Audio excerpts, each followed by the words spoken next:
Haleluya, ia le tua. Whaaftaia le lofa malanga leo le tua le nei fo i tu la fiafi.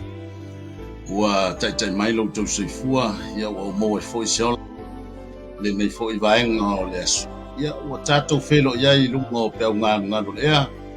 I le ilona lofa malona wha maoni. Ia e ala lana tau singa i lo tau soifua, ia mis fo i so ola vai vai. Fatal fatu i le sua e sunga i whawhenga mwhatua, ia le mamaru le silasi o le tātou tunu. Ia o tau mo mwhaira maua le avanoa e whawhenga mai e le nefiaf. Ia o te fatal fatu ia tau. Malo so i fua maua, malo le langi malo le. Ono sa i tiute ma whaiva, mis fo i ngā luenga o te tofi nai tātou e le tua. Ia e awa o na ave le vi inga i le tua, wa o ia lava o lo whapeo na whasosoa. E le ngāta i le malo siltino.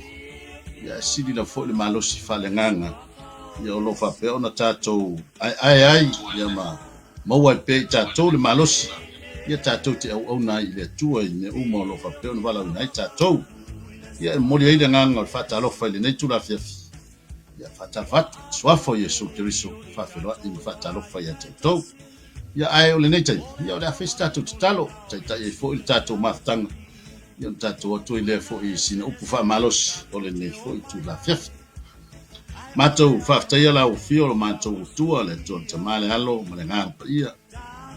Le maftanga lilo le alo ngāng pa ia o lo e taitai mai no matou ola me se fo i lau au a ngelu o lo whapea o na whawhioa i leo lau whanau i so se mea o whianga iai tuti ma whaivo le ne yasu. Leo matou maua manuia le nei tu la fiafi. Ia o na matou whafo ia tu le nganga o le whaftai lau fio. Ia ona o lau tu singa ma lau leo. O matou whero i fo i ma lau whanau whatutua i lunga o peau ea. Le ali ia o matou tatalo ai lau fio le amatalia le matou nei porkalame o le manai o le manawa o ngā ruenga. Mori e toi fo i se upu whamalosi i lau whanau. Ia maise i matou uma. Ia e whailau fo i ma upu e whaalai au inai o matou loto mo matou manatu. Ia o matou iai i le matou o nanga i so se tafa o e walau ina ailo matou ola. Talo i leise poto i lau ona. Ia au te whamai moe le mana o lo ngā pa ia na lue mai. Ia tā ngā lue whatasi ma lau fio. Moli lau te au ma lau savali. Ia alo ma le mana lau upu. Nei whapeon whamani ina loto lau whanau whalungu. Whamangalo mai fwini o matou whale tonu mani o matou o leu. Nei tu la fiafi. Mama mangalo i matou i toto Yesu Kristo. Ona lava suafa manu malo o matou tatalo ma lau tini. Meni. Meni. Ia leli. Ia ole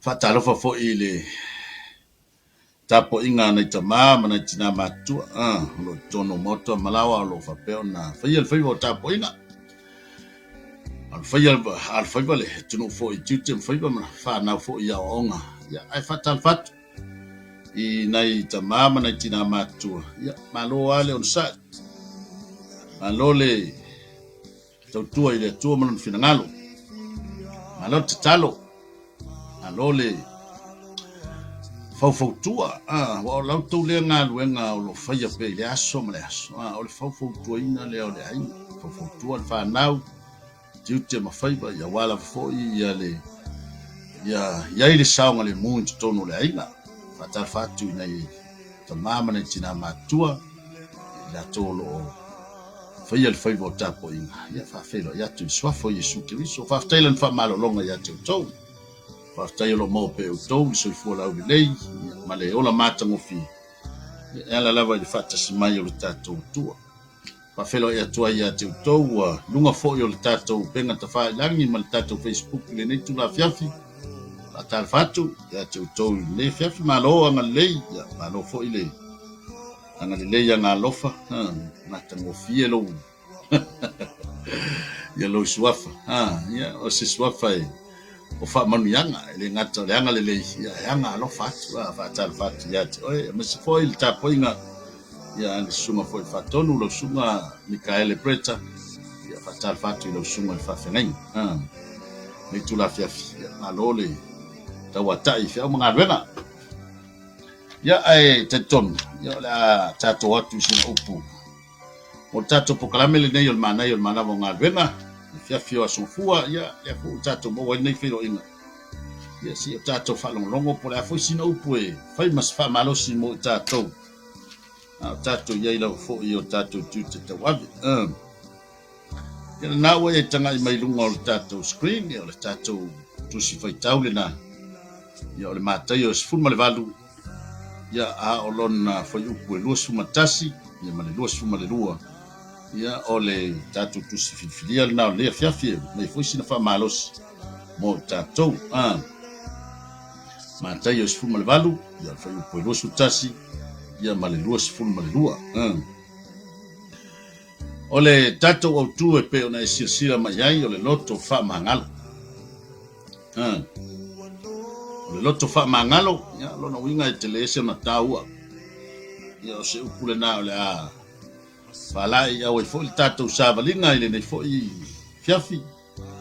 Loto wha mahangalo, ia o le au tu le nā o tātou kukalame fo nea fiafi manai o le manavo ngā. Venga o le au whaitawina ia tātou tusi whaitau. O nā ruane ai lea o Peteru ia te ia o whapeane. Lea li ie, e anga mai whawhia ea lo uso ia te au. Ma ou whamangalo ia te ia. Se ia atu fitu ea. O whetala iatu Yesu ia te ia.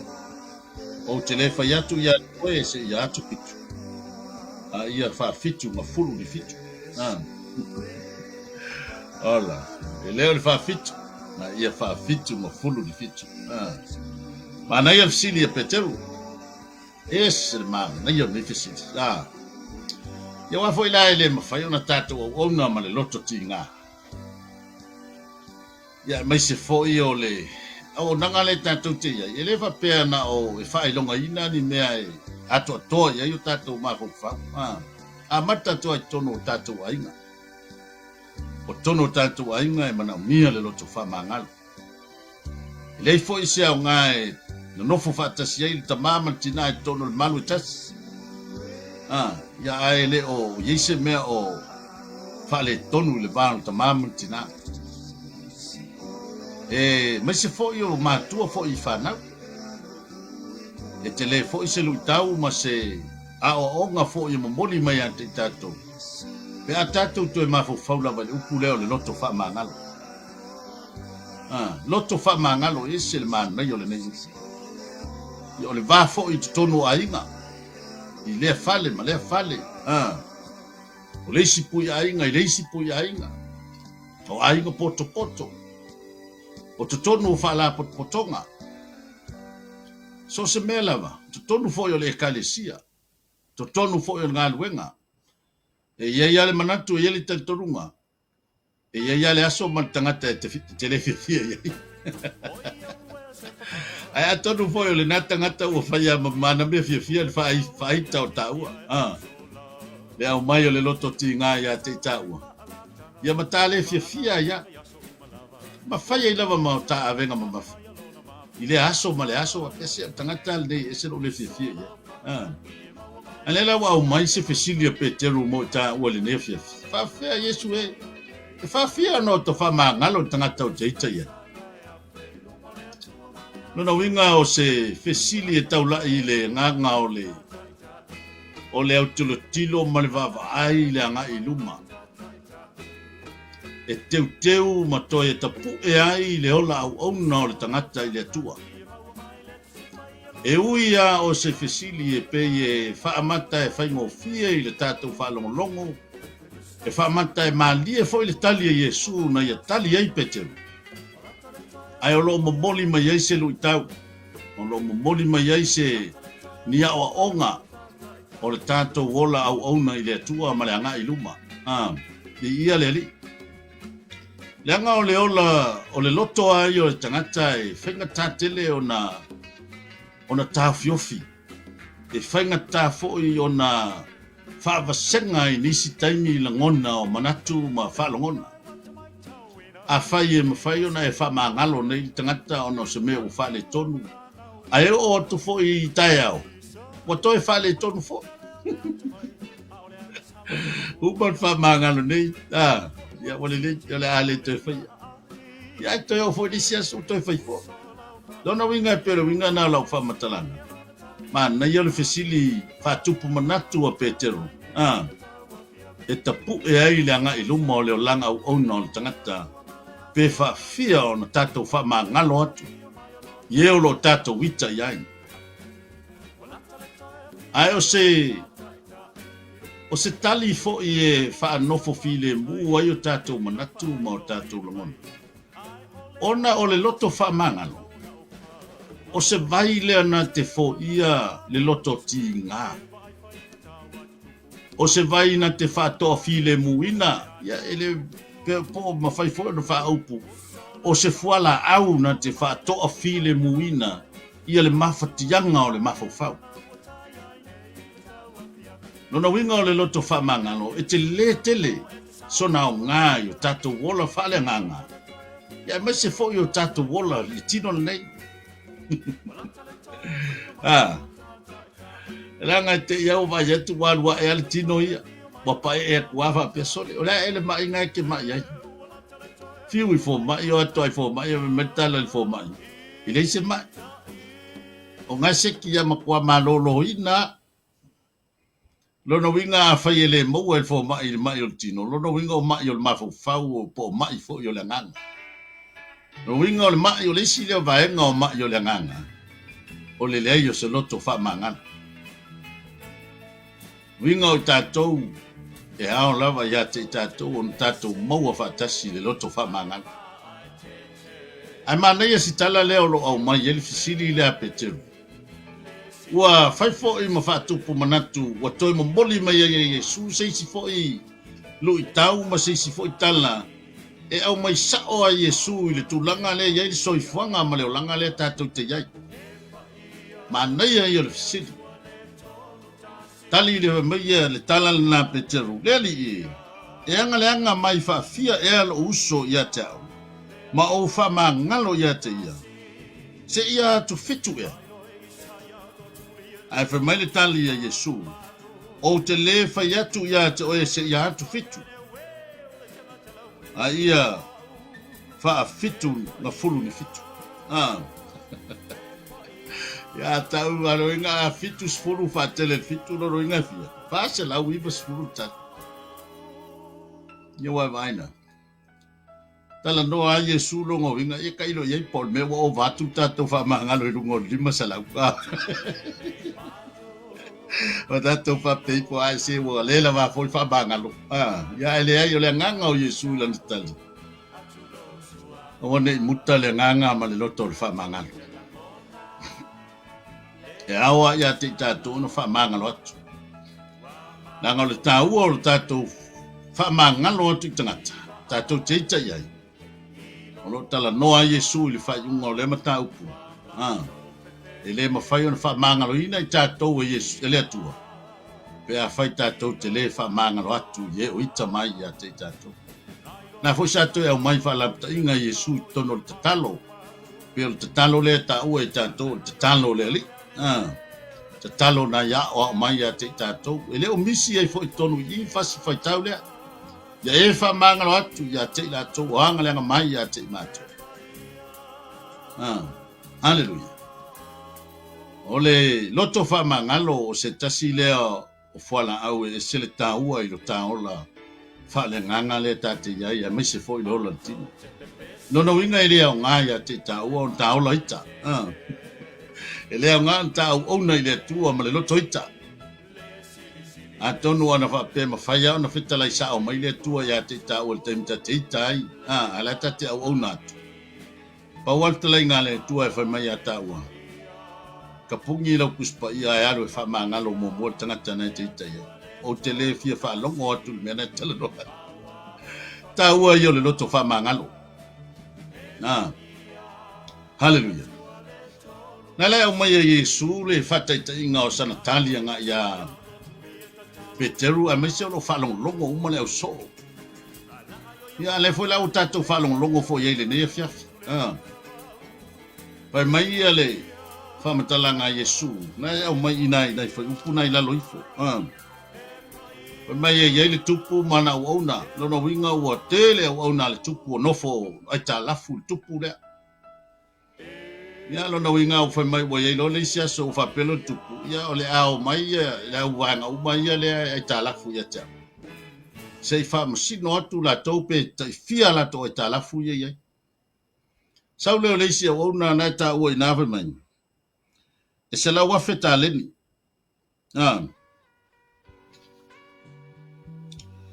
ia te ia o le tas o i ele se la se fulu o le tasi ua iai ana taleni e se fulu afe e le se lau afe se fulu afe tangata le lena te ai talafua le se fulu afe taleni a le tupu e mai lea ia ua fai atu lo le tupu ua lē maua e ia ni mea tau iai ona fai atu lea i lona alii ia faatauina o ia ma lana ma ana fanau atoa ma ana mea uma ina ia tau iai mai avai o le te leo le afianga o leo la talafu o le tangata lea ua te i tangata lea le faapea mai o le tupu ia o le tonu o le a faatau oe faatau lau avā faatau ma lau fanau faatau ma mea uma o ia te oe o au lafu manu ma mea uma ia a mai uma ia vaenga o taleni na le a mauai ia mai e tutongi iai lau e talafu fua le lei is fulu afe taleni le melea o lo nofo ai talafu ai le una le tupu pe on fa matala Yesu le la safato ese le o uso o le taua le o langa fa mangalo le kai e yele taimi a wala mai fo fa mangalo ka pe atale mo wala nganga le o le loto mo wala no tate fato ese ai tate fa mo wala lo i fo mai lea ona fapa ua i leo le au ona wa ifo ya te ia wa fape mai leli ie e fapa le pale mai ya te au o te tau ia tuai au mea uma ona muti vale ai leo le alofa o le li o le au ona watu o ia sao loto ma fa ma ngalo atu ona tupe o iai ma ai o le tele se fu wa filme ko ala kia ni o se fu wa filme na tala ale o ma fa ma ngalo le tupu ona o le a e lua va enga ia e ngalo lua fa tasi i wala ngona le tangata lea na te ai tala fuina le tupe wala ngona lona fa ma walalo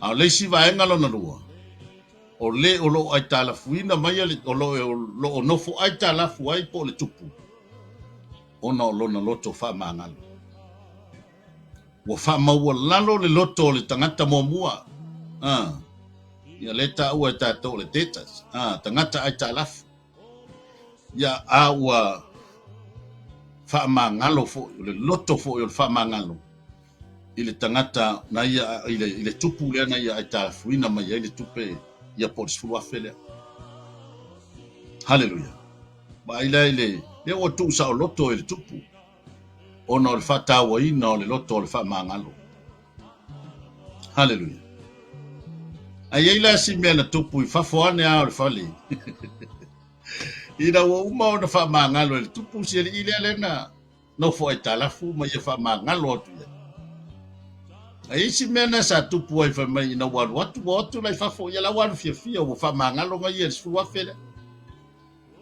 ai o tu fa ai wo va ai ele ia tangata e ia se tasi fo tangata o no fo italafu ile usole le watu sa loto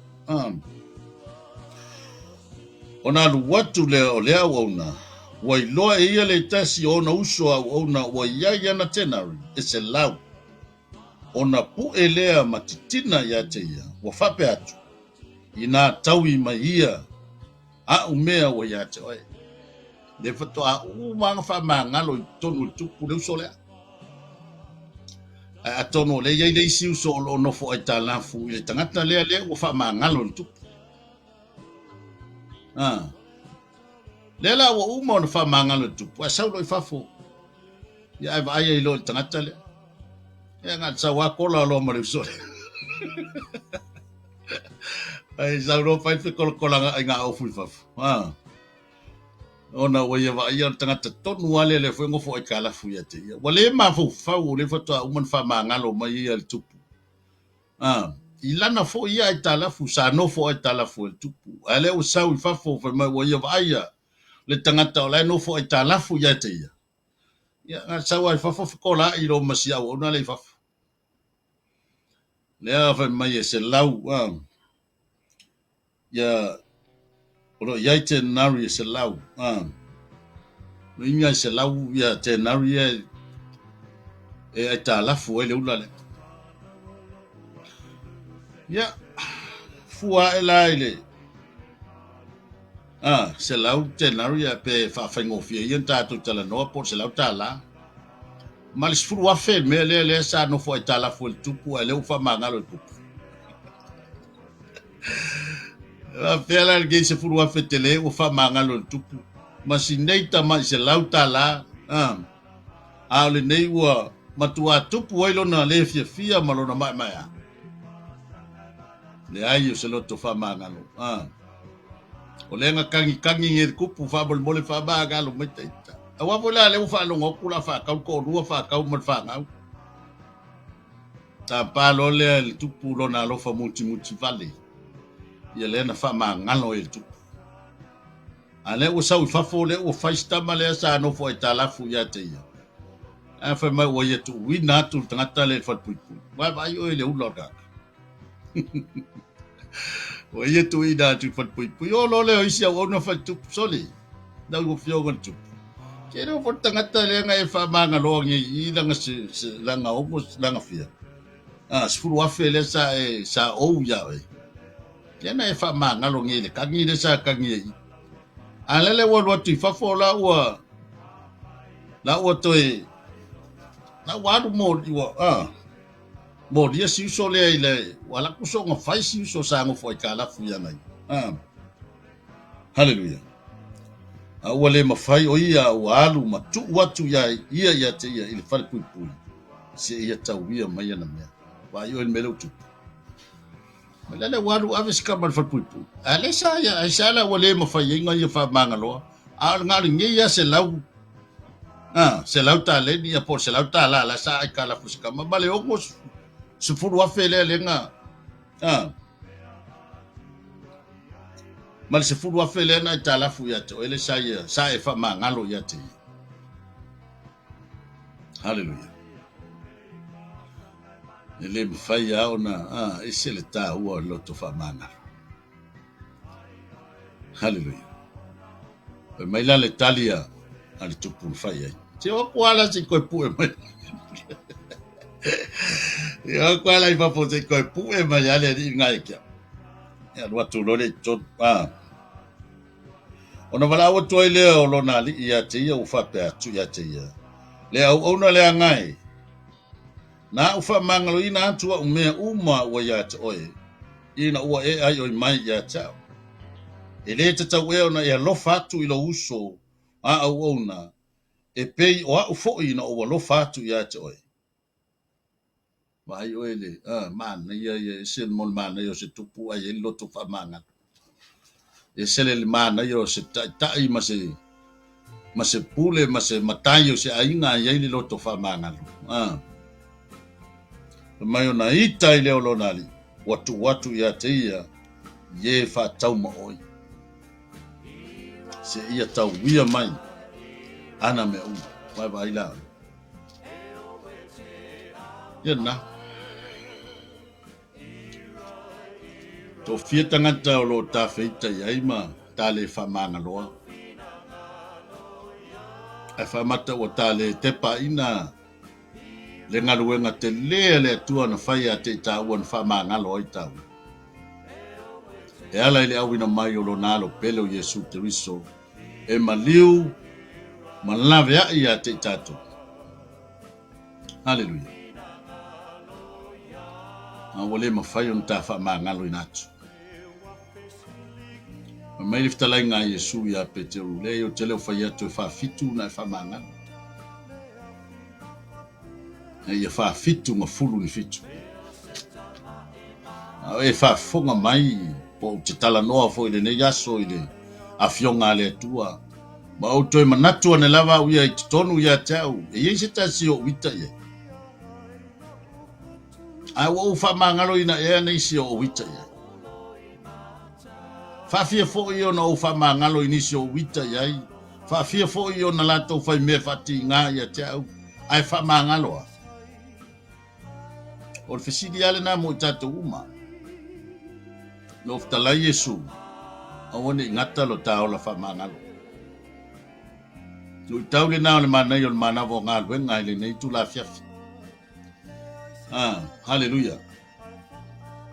Yanga yai na yai inga manai vaenga. E a fia ita ua pe a faita te le fa mangalo al tangata lo ita mai ya te tau. Hallelujah. E yai na vaenga e ono a fia ita ua. O le a fia ngatelea. E le mawhai na wha mangalo ina i tā ua e le atua. Pe a whai tā te le mawhai na wha mangalo tangata. La tā te ita iai. Ia le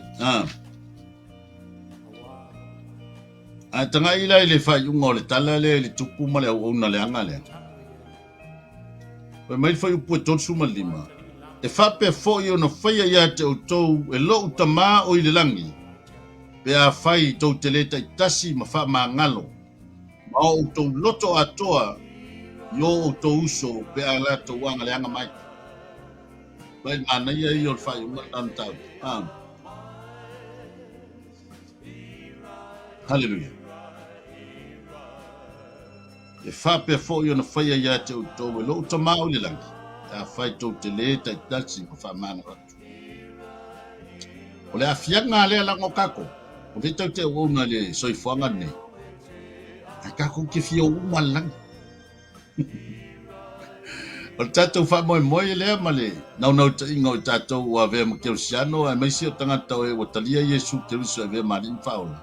Ta ele ea seisi o tatou e le fialu langi. O le alta tonunga na e te au nai ma e ma futa ma au nai le li. O le ale awala e te alo i le langi e wa tasi ale awala tatou te o e langi na talia o Yesu te uso e vea ma rin whaola. Nō winga o tatou manu lau tile o le tatou au nanga o le tatou fia o le ola e whaavau. Ai o lo tala noa mai le fionga pa ia le atua le nei tula. Na iwa enga e toi mati ai le tau o nanga i le li. Toi tapu e ai lo tau lau au na i le li. Langa o le fesili e peteru e pena o tala noa tuai. Au ngai o le fesili le a peteru mo le anga i luma o le tau langa au na. E lea o ngā na tau o na ita i le atua. Nga whai mai le tala pe ale, mai tala Paulo, le apostolo. O le alawan whai mai te alofa i le atua e ita i lo uso. Ia la whawhena e alofa i le atua e te leo wa ai atu iai. Ma lo uso o lo whapeo na flua whai mea whatasi. Ma tātou mafuta ma whai mea whatasi le neiso i fuanga. Na whawhela na alofa i le atua e le alofa i le tangata le nā lo lua whatasi. Hallelujah. Ese le man na ia o le upo le tua. O mai le tua ile ne yaso i tono lo mafo fau ma o te mana tu natu iai ile. Ile lava upo. Hallelujah. Niloi. O te le fai atu te vivi o te fai atu o le mele ese le ola i tono lo fatu. O lo to fa mangalo tangata.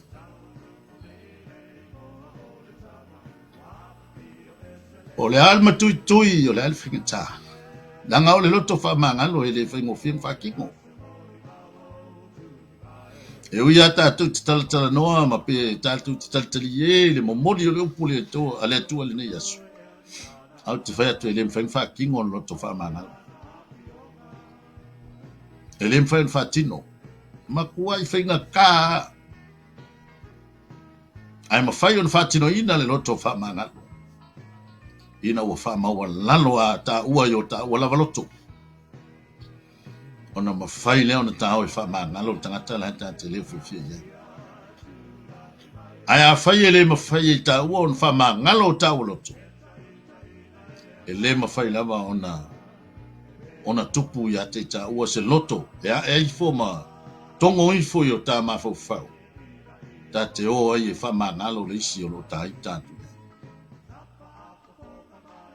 Hallelujah. Nga ole auro fai ngā mea. Ole o tātou o lo tātou o una i leri. Aya fai tātou te o una i le tua ma le loto ti ngā i le si uso. Ole ala leo ngā tātou o una i leri. No tā ua o una. No inga e taun tā o una mo tā loto wha mo lalo. Ona mawhai lea ona wha mangalo ina i tā ua i le tua. Mana ia fo i ole. Ia fo i le skailinga o wha mangalo a sa kai o lato. Mantua taiminga. Mala au a Yesu ia sa kai. Kai o, saudalo malila. Ta te o mo i lo fale le so. Hallelujah. Na olo leo Yesu sa kai lo. Taimi nga va ai ko ai ki le motu tangata ma tangata. Ilo uba ka ngaka sa kai. Ai ala ngonga mai eska mo sa kai o la fai fai upo tu tangata fa me sole. La fa fenga o Yesu mar ka kala no makwa ka ngaka sala.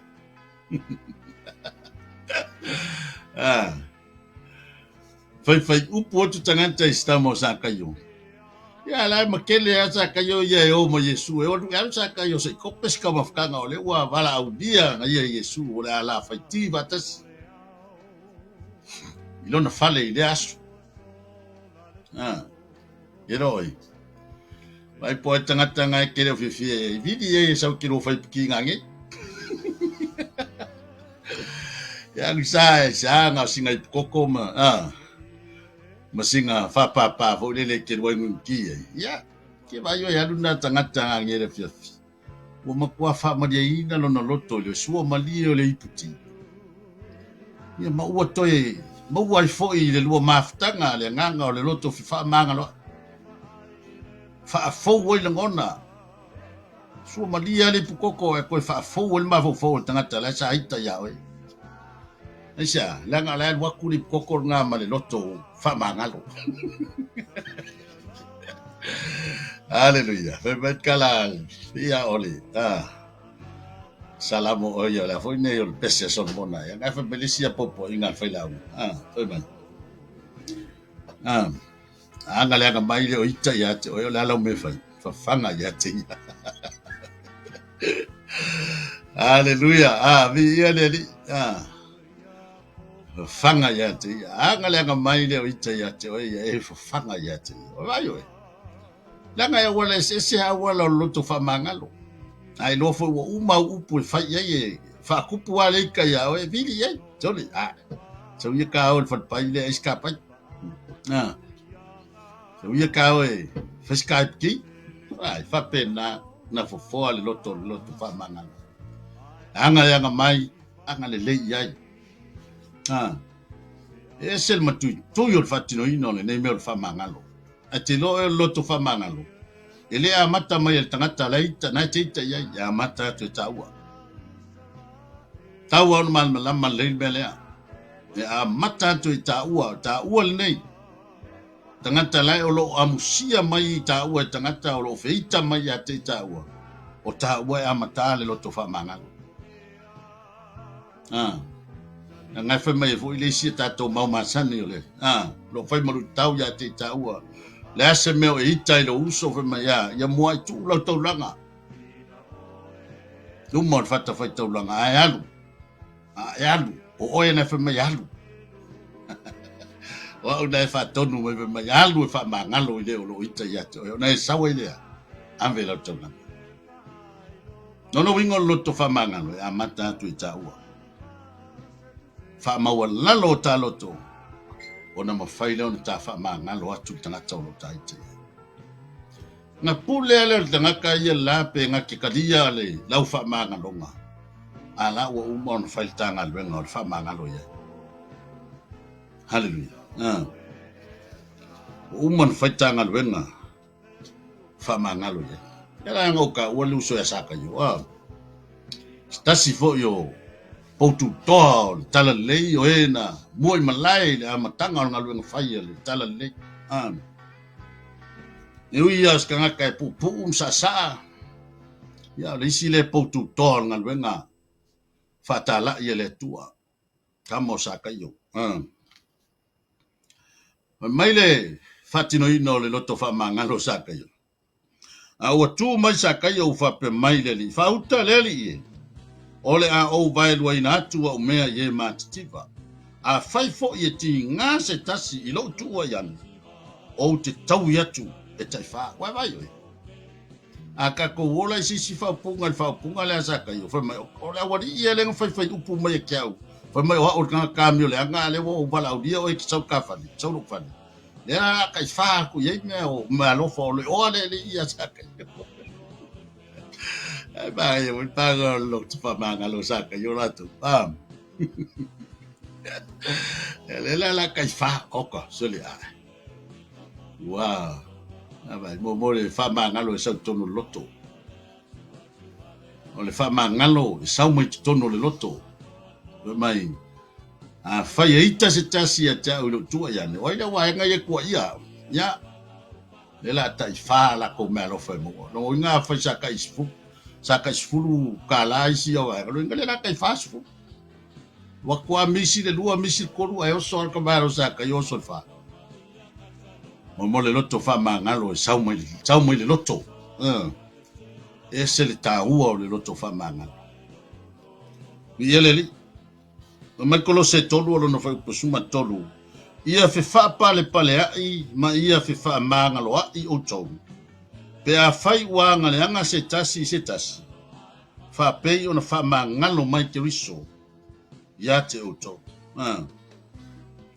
mariko suma tasi ona fa pelo suma lima au to tutu matatalo ai se mea to te tinga ai se tasi ia o to fa mangalo ina ia fa mangalo ina fo ye lo o to tama oile lang o to ang sala Efeso fa to suma lua ia o to fa ngale ya ia fe muti vale ai lo o to lofa ia fe fa mangalo ai o to fa pei ona fa mangalo ina atu o to lo o to atua ia keriso mai ele mana ia lo to fa mangalo o le lo to fa mangalo ele o se mel ka ka mai ka ua e mena ta ua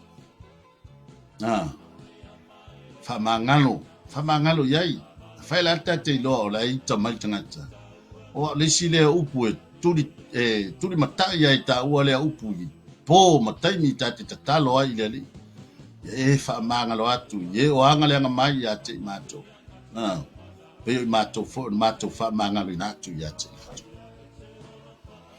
hallelujah o se savali ma se upu fa malo sina mo ta o le ne fia mai mana yo mana vo ma o le manai me ai le tau maftanga le ta pena le tua e fanga ai lo nu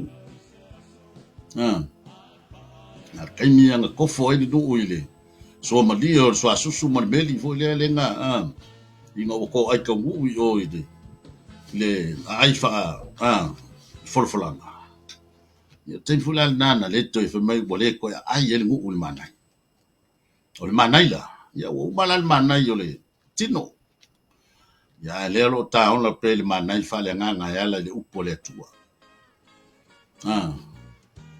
le upo le tua o fonga pa u mai ile fionga pa ia le tua ya o vai ngana o lo fanga ai lo ta o la fa le nganga e fo ele malu di ta ya o lo o na to fo inisi o ona ya fa solo mai ile ai mainu ma le ala ya vai tele yo por calame tau ave ile aso male aso tato o neyale lo por kintem tv channel o le nganga lava por calame ya oni fi ai fa le nganga ta ya ta woro ngalu to se temi fa longo ile upu ya ma fo ta o le ala ngale upu le ya tita a faila ta wa ya to fo le kama ya ma wasi ma onga ngakai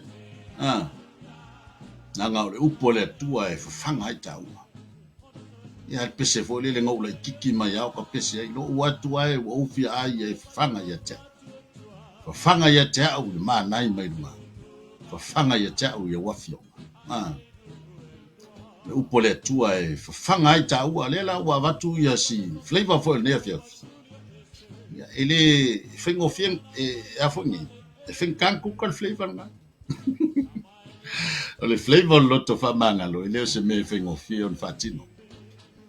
Ai mawhai on fatino ona o whamaua lalo o talotu. Hallelujah. Ia le tua. Mede ia kopo e whaalo na whai upo sifulu. I nā whamaua lalo ia i luma o leli. Ona whamaua lunga ina lea o tau e ia. Winga wa uman whamangalo ka ua e tangata. O ta mela le la whai. Ta whamaua lalo i luma o leli. Fato ese ile tua o le aso ta whale tonu. A whai u whainga tā na tā o e whamangalo lisi tangata. Whamangalo mai tā ua le tua. Ona iai leo le whamanianga nei tumatu whai mai. Ona whamaua lunga ina ai lea o tau e ia. Ia o le upuna mo tā ua le nea fiafi. O ise tasi o e le fiafia iai. O ise tasi o e ita iai. Ia whamangalo atu iai. Ia o le tū lava na ia ma le anga o le nei soifuanga o lo tātou iai. O le tinga o le loto tinga. Ia ai o mai fo ia te tā ua le nganga o le ngale na o le nganga o le atua o lo tonu ia te tā ua. Le nganga lea na te whiliwa ina o tā manatu ma o tā langona. Ma toi wha o ina i tā ua ma wha poto tā ma fofau. Pe wha pe whea o na tātou toi whale leia lo tātou vānu no whai. Ma hisi o tātou uso a tangata. Ni ia le atua, whaftai ia te ila tau o whafonga mai tātou pokalame, ma wale awa noa te whafonga mai fo e nea fiafi. Ia le nganga lava le pokalame, ia maua pe tātou i fiafia, ma le oli au auna i le li. Ia le mwhai on tātou au auna i le atua ma o tātou loto tinga. Ia o fo i tono le maftanga ia i tono le malu le whale. I whainga tā fo i tātou oi wha ngalo whafo atu le whale. Ia la va ia sina ela ro tono le maftanga i tono le fale. Le vao ta mama tina. Le vao matua ma whanau. Le vao le tua ngane ma le tua fine. Whea lava vaenga o tātou lo tātou iai. Ia onai vaenga na tau lava o na tātou tui tapue. Ia ma whama ngalo lesi lesi. Ku iesi lo makua e ola. Ya uta ya la ika si fine o gai fai le fatu ainga tono na tatu ainga fa mangalo tinale ainga ya me se fol tinai le lava no foi mantama ya fa mangalo fol tama ya o le upuna ile ne fiafi ma se fa malo si foi mo tatu o ma na yo mana vo ngalwenga ya fa tele lo fa fonga mai tau talo le tua ya mau pe tatu umale oli le ia tātou te whai mea fia ma tātou au nai pile tua ia so toi o tātou wola. Ia ele neitula, ia ole a whai o tātou maftanga se talo, ia tātou toi whiro ia i fwoi le stenu i luma. Tātou te talo, whafteita mavi ia la o fio, whai wina le mātou, whasoa le nea fiafi, au se upu fwoi e wha malu si au i o mātou wola wona. Ia ele tu wala mātou pokalame muli ale nganga o le wha mawalalo ia te oeta maa. A whai ua mātou le mawhai o na wha mangalo atu nisi o lo ita mai ia te mātou. Ua mātou whatonga ia te oe wa o ina la mātou whalong longo le nea fiafi. Ia wha mangalo atu ia te ila tau tama. Wha mangalo mai fo ila u fio. Ni o mātou whale tonu mani mātou o leo le tātou vānu no whai. Se awa unanga wa le tautamali i lau sila sila mai. Se upu masetala ua whati ngai lau whafonga lo mātou utua. Ia wha mangalo ia te mātou ni o ona lava i leo ngai mātou i luma o lau fio o mātou tu. Wha manuia lau ainga, wha manuia so lau whanau whatotua i so se mea o tāpe ape ia le nea fiafi tofi mga luenga ma tiute mawhaiba. Tonu foi o malu whane, ia leo ama malutia i so se mea o iai lau whana. Pamanuia le nei au nanga le ia Global Kingdom TV channel ia pemanuia o lau fi. Ia wala fo i dala va ina o lo fi ngalo ia so le aso. Tu mau le vi inga i lau fi o nei maso umai o le fava. Yesu te visol matou fa. Amene. Amene. Ia whamanuia le atua ne fiafi ma, fia mga luenga o toi, ia ono swafo i su po, ia.